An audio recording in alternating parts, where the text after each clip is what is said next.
જય વારડ કુકિંગ ચેનલમાંથી બોલું છું। આજની મારી રેસીપી છે ખાટા ઢોકળા માટે 1 વાટકી ચોખા, એના પ્રમાણમાં અડધી વાટકી ઉપર ચણાની દાળ,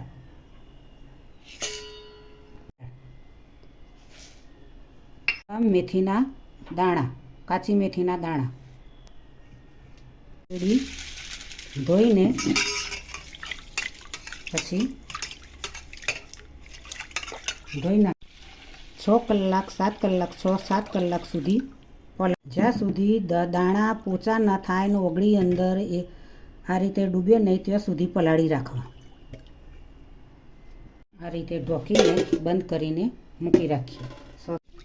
6 કલાક 7 કલાક થઈ ગયા। હવે તેને કાઢીને આ જે અંદર પાણી છે તે રવા દેવાનું। જ્યારે ક્રશ કરીને તેનો આથો લાવવાનો હોય ત્યારે એ પાણી વેડવાનું।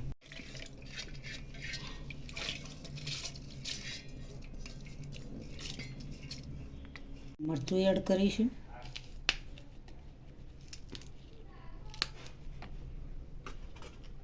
તેમાં 2 ચમચી દહીં એડ કરીશું। આમાં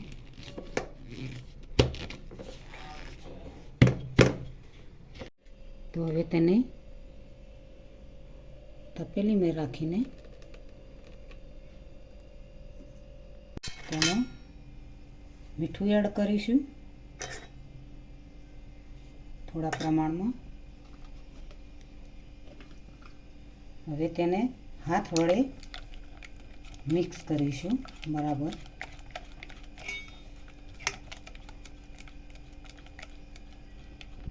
હવે 1 ચમચી દહીં એડ કરીશું। દહીં એડ કરવાથી સારો એવો આથો આવે।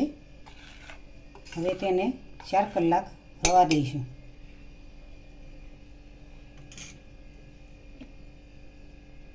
એને 4 કલાક રવા દઈશું। આનો આથો આવી ગયો છે આ રીતે। તો હવે તેમાં અડધી ચમચી મીઠું એડ કરીશું સ્વાદ અનુસાર। તેમાં થોડી હળદર એડ કરીશું।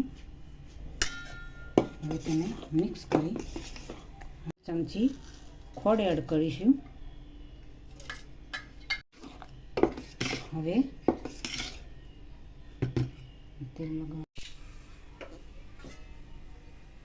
તેમાં પાણી એડ કરીશું।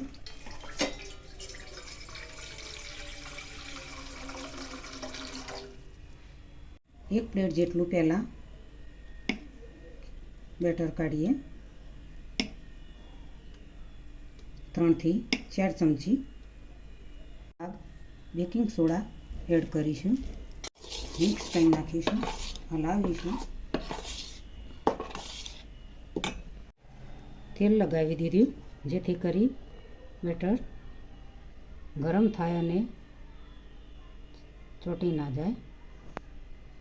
બેટરમાં 1 ચમચી તેલ એડ કરીશું જેથી સોફ્ટ બને।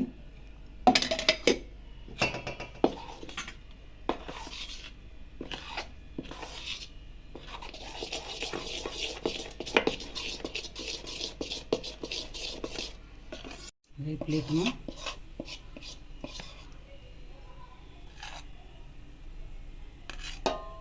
અંદર મૂકી દઈશું।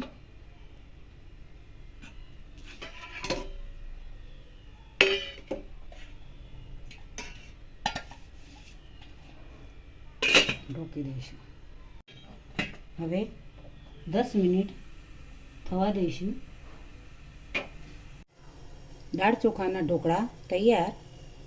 આ રીતે ચપ્પા વડે જોઈએ ચોટે ને તો ઢોકળા તૈયાર। એના પીસ પાડી દઈશું। દાળ ચોખાના ઢોકળા તેનો વઘાર તૈયાર કરી દઈશું રાઈ નાખી। ઢોકળા તૈયાર થઈ ગયા। તો વઘાર તેના ઉપર એડ કરીશું। દાણા એડ કરીશું।